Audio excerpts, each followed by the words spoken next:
ಪಂಜಾಬ್ನ ಮೋಗಾ ಜಿಲ್ಲೆಯಲ್ಲಿ ಭಾರತೀಯ ಜನತಾ ಪಕ್ಷದ ಬೃಹತ್ ಸಮಾವೇಶವನ್ನು ಪಕ್ಷದ ಹಿರಿಯ ನಾಯಕ ಹಾಗೂ ಕೇಂದ್ರ ಗೃಹ ಸಚಿವ ಅಮಿತ್ ಶಾ ಉದ್ಘಾಟಿಸಿದರು.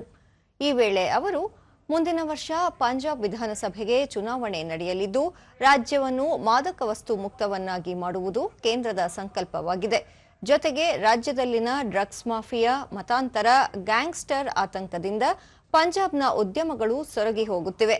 ಈ ನಿಟ್ಟಿನಲ್ಲಿ ಸಮೃದ್ಧ ಪಂಜಾಬ್ ನಿರ್ಮಾಣ ಮಾಡುವುದು ಪ್ರಧಾನಿ ನರೇಂದ್ರ ಮೋದಿ ಅವರ ಆಶಯವಾಗಿದ್ದು, ಈ ನಿಟ್ಟಿನಲ್ಲಿ ಹಲವು ಯೋಜನೆಗಳನ್ನು ಜಾರಿ ಮಾಡಲಾಗುತ್ತದೆ ಎಂದರು. ಪಂಜಾಬ್ ಜನ ಆಮ್ ಆದ್ಮಿ ಪಕ್ಷ ಸರ್ಕಾರದ ಭ್ರಷ್ಟಾಚಾರ ಮತ್ತು ದುರಾಡಳಿತದಿಂದ ಬೇಸತ್ತಿದ್ದಾರೆ. ರೈತರಿಂದ ಹಿಡಿದು ಯುವಕರವರೆಗೆ ಸಮಾಜದ ಪ್ರತಿಯೊಂದು ವರ್ಗವೂ ಬದಲಾವಣೆ ಬಯಸುತ್ತಿದೆ. ಇಲ್ಲಿನ ಜನ ಅಭಿವೃದ್ಧಿ, ಸ್ಥಿರತೆ ಮತ್ತು ನಿಜವಾಗಿಯೂ ಸೇವೆ ಸಲ್ಲಿಸುವ ಸರ್ಕಾರವನ್ನು ಬಯಸುತ್ತಿದ್ದಾರೆ ಎಂದರು. ಪರಿವರ್ತನೆ ಹೆಸರಿನಲ್ಲಿ ಅಧಿಕಾರಕ್ಕೆ ಬಂದ ಎಎಪಿ ಉದ್ಯೋಗ ಸೃಷ್ಟಿಸುವಲ್ಲಿ ವಿಫಲವಾಗಿದೆ. ಪಂಜಾಬ್ ಅನ್ನು ಎಟಿಎಂ ಯಂತ್ರವನ್ನಾಗಿ ಮಾಡಿಕೊಳ್ಳಲಾಗಿದೆ ಎಂದು ಹೇಳಿದರು. हमने कहा था नक्सल मुक्त करेंगे, देश नक्सल मुक्त होने जा रहा है और आज कहकर जाता हूं पंजाब को, आप फरवरी में आशीर्वाद दे दीजिए।